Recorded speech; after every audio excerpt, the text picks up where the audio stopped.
Have you always wanted to destroy the game with an army of flying weapons that comes over the enemy like a swarm of hungry insects? Look no further, because here I explain the Chains of Command setup.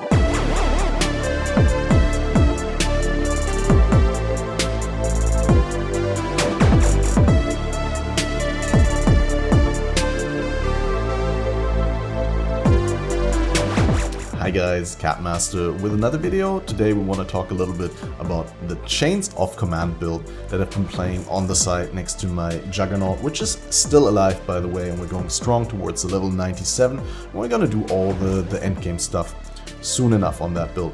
But I did have some problems with random disconnects and I didn't want to die on my main character, so I decided to play a second character. I was like, okay, we need something to speed clear maps anyway. I wanted something to clear my blighted maps, which I can't really do with my Herald of Purity Jug because it just fails to clear in different directions. And I just really always wanted to play Chains of Command. Chains of Command is really cool because it makes an ability that normally is clunky and very restricted to use very, very accessible. The ability I'm talking about is Animate Weapon.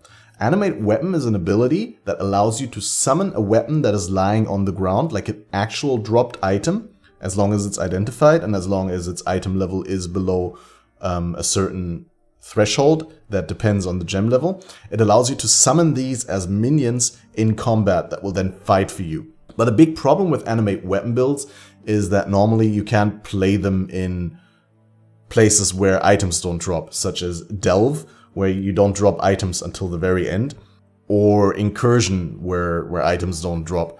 You can't resummon new minions, which kind of hinders the flow of the build because the minions only stay for a duration. So if you, like, for 20 seconds you don't summon minions, then that amount of duration later you're gonna run out of minions for 20 seconds because there's nothing new coming. So Chains of Command is really cool because it allows you to not summon weapons on the ground, but it allows you to summon the weapon that your Animate Guardian is wielding. Before we go into the video, if you enjoy what I'm doing here, if you enjoy independent content on YouTube, please make sure to like the videos, to share them, and subscribe to the channel.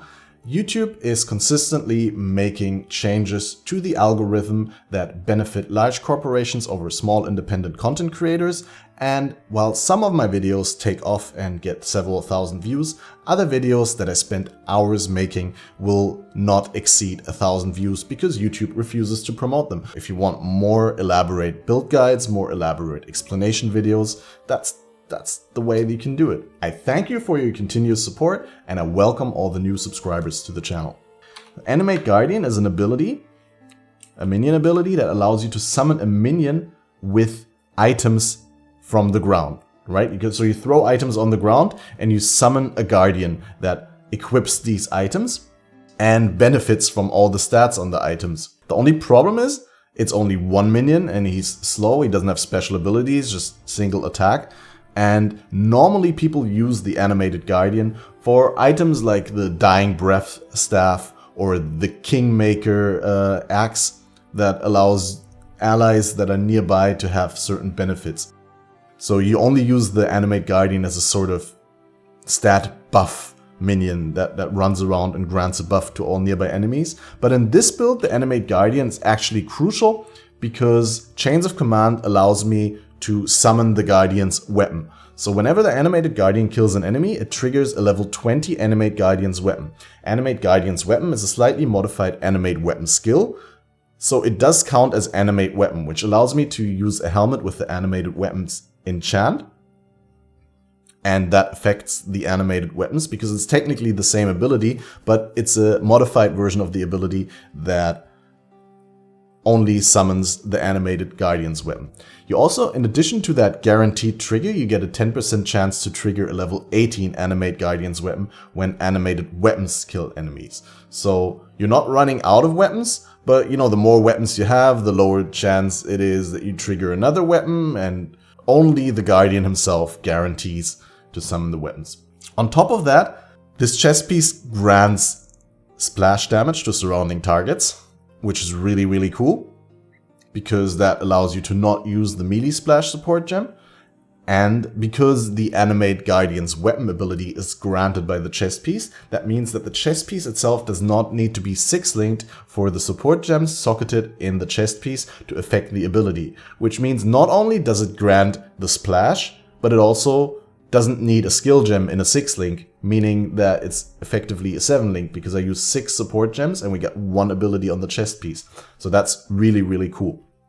The only downside of the chest piece is you cannot have non-animated minions, meaning you can't have golems, you can't have zombies, you can't have skeletons, you can't have SRS, you can't have relics, anything that's not animated. For some reason though, skitterbots don't count, so skitterbots we can still use, which is great. And I leveled this build as Summon Raging Spirits. I was just like, I want to level the second character and started SRS. Now there's a bunch of decisions that I made in the build when I transformed it. First of all, of course, we had to decide for the skill setup that we're using, the support gem setup. So we're using minion speed because it's really, really important that the swords get from A to B as fast as possible and start attacking, that they get their attacks out. Minion speed is probably not the best DPS support, but without minion speed, without a lot of speed, the build just feels inefficient because the swords take so long to get from A to B. I think the damage is kind of overkill, so it's important that they move between the packs fast enough. Using multi-strike, because that obviously makes them attack a lot faster as well and deal more damage. We're using minion damage, which is a really good more multiplier. We're using elemental damage with attacks because the sword that we summon is Oro's Sacrifice, which is a really, really cool sword for this specific build because it grants frenzy charges whenever you ignite an enemy, and it has a huge amount of fire damage. We're using Elemental Army. This is really important because this grants a large amount of elemental resist, so it makes the minions more survivable. You really want to make sure that your minions don't die to elemental AoE damage, especially the Guardian himself, because he's using items that will be lost when he dies. So I really wouldn't want to risk losing that Guardian because he's wielding one of the 2 Oro Sacrifice swords that I have right now in solo self-found. So if he dies and I summon another one and that one dies, the build is over because I don't have any backup weapons, right? So Elemental Army, this is on the weapons, right? I also don't want the weapons to die, obviously, but I also put Elemental Army onto the Guardian itself. Minions do start, unlike players, don't have a penalty. Minions do start at 0 and they get some resists from the gem. I think they start at like 35% resist or something like that. But you still need resists in the tree and on the gem in order to get them capped. I've seen other builds, I've looked at other builds. I looked at mainly Zizaran and then some guy on the forum whose name I don't know anymore. But I guess I'll list them both in the comments below. But I didn't ultimately follow a build guide because this is solo self-found and I don't have everything that a fully min-max standard build guide would have, or even just softcore metamorph. Also using Combustion, because Combustion is a really, really nice support gem. More fire damage, chance to ignite, which is frenzy charges for Oros, and reduced fire resist for the enemies. Really, really nice. So that's already the core piece. Everything else is not really needed in the build. We made the scepter. This is a carnal scepter with the Shitakwa Lotls prefix for the minion damage and chance to deal double damage. Crafted prefixes cannot be changed, and then scoured of the suffixes. Crafted the multi-mod, and then crafted trigger a socketed spell when you use a skill.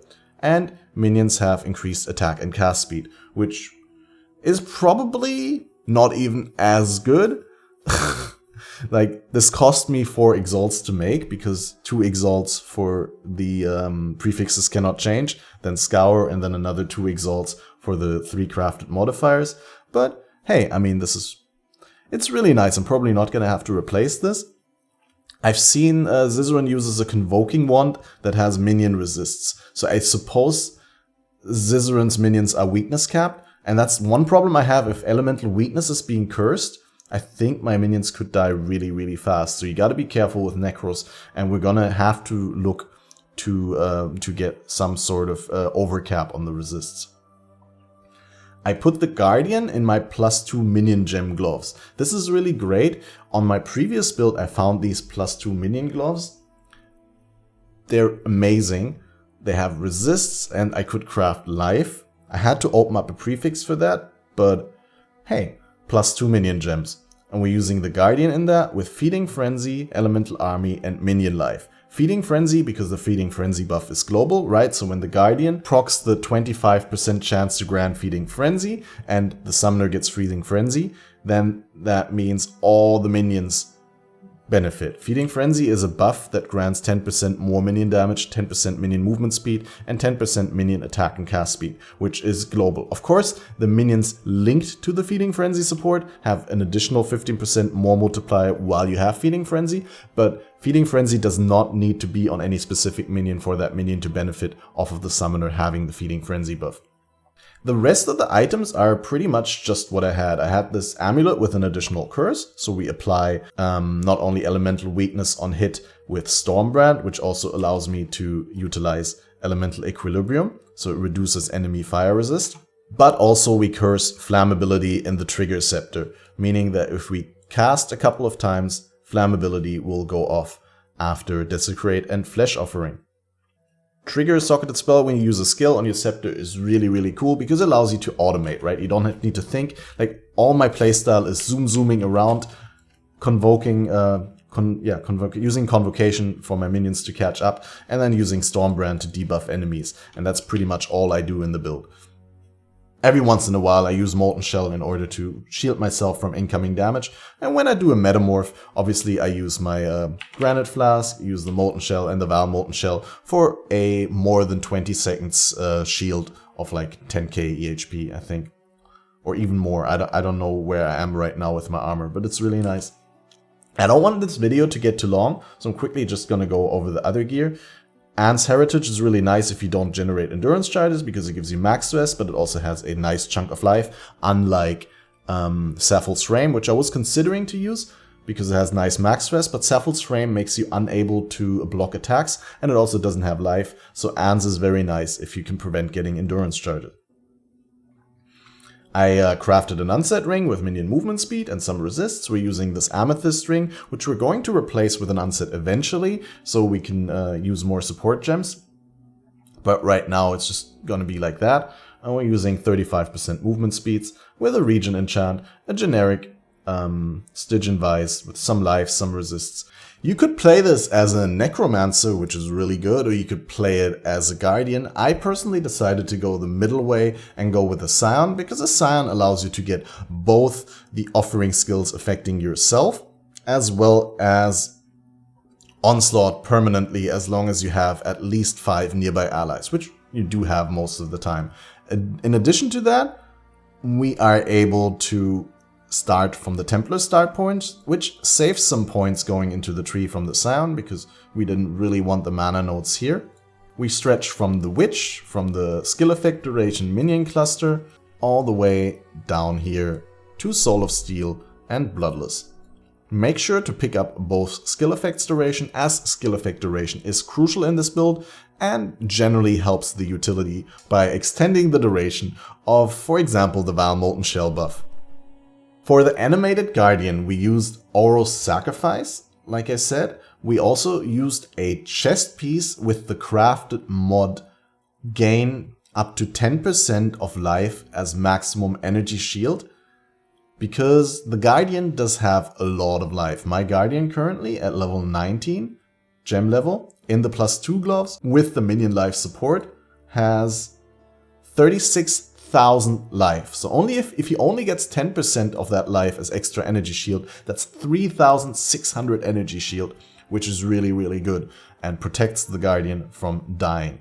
We're also using boots with a Merciless Lab Region Enchant and a high Chaos Resist roll for the Guardian, because I really don't want the Guardian to die, so giving him as much Chaos Resist as possible is needed.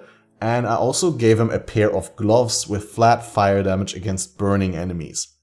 For the helmet, for the Guardian, we chose the Broken Crown because large amount of chaos resist is really helpful in survival, especially in this league.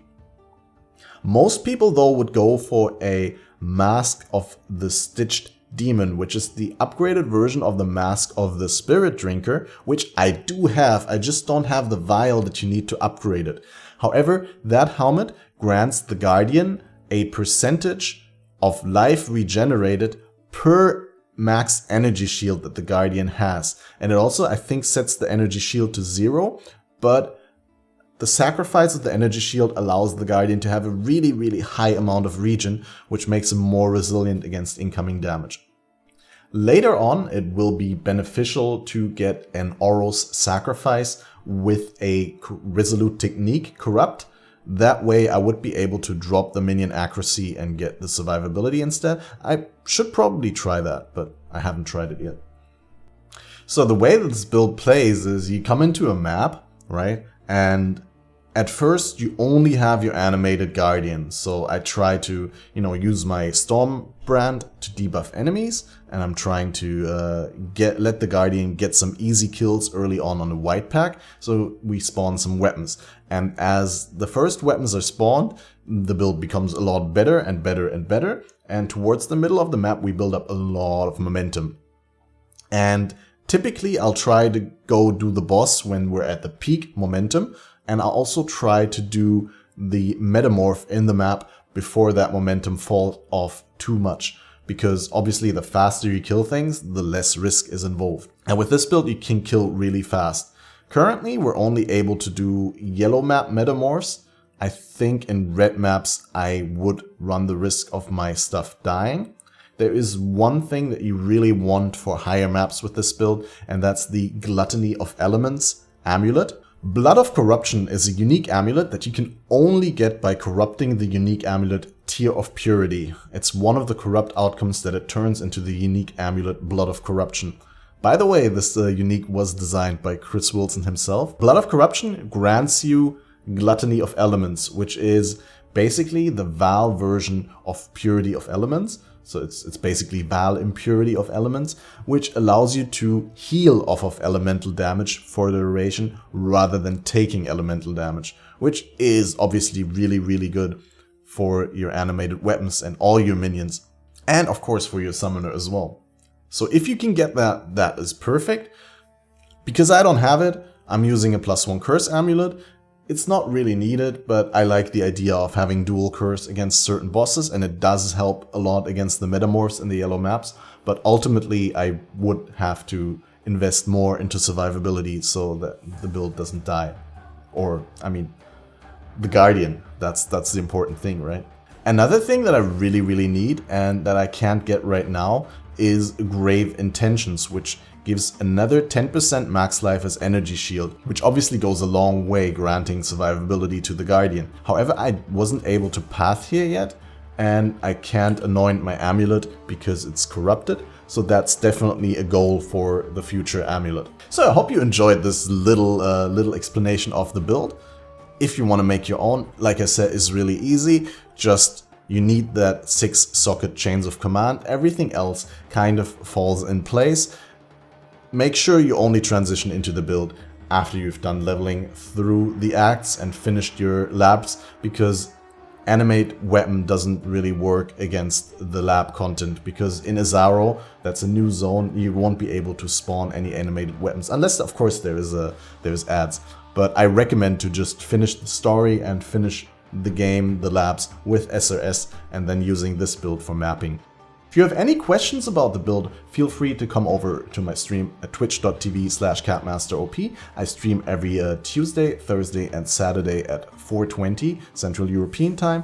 And recently I've also been starting to do bonus streams in the mornings, like right after I wake up, just a couple of minutes. So right now, after I've done this recording and cut this video, I'll be streaming live. Link is in the description down below.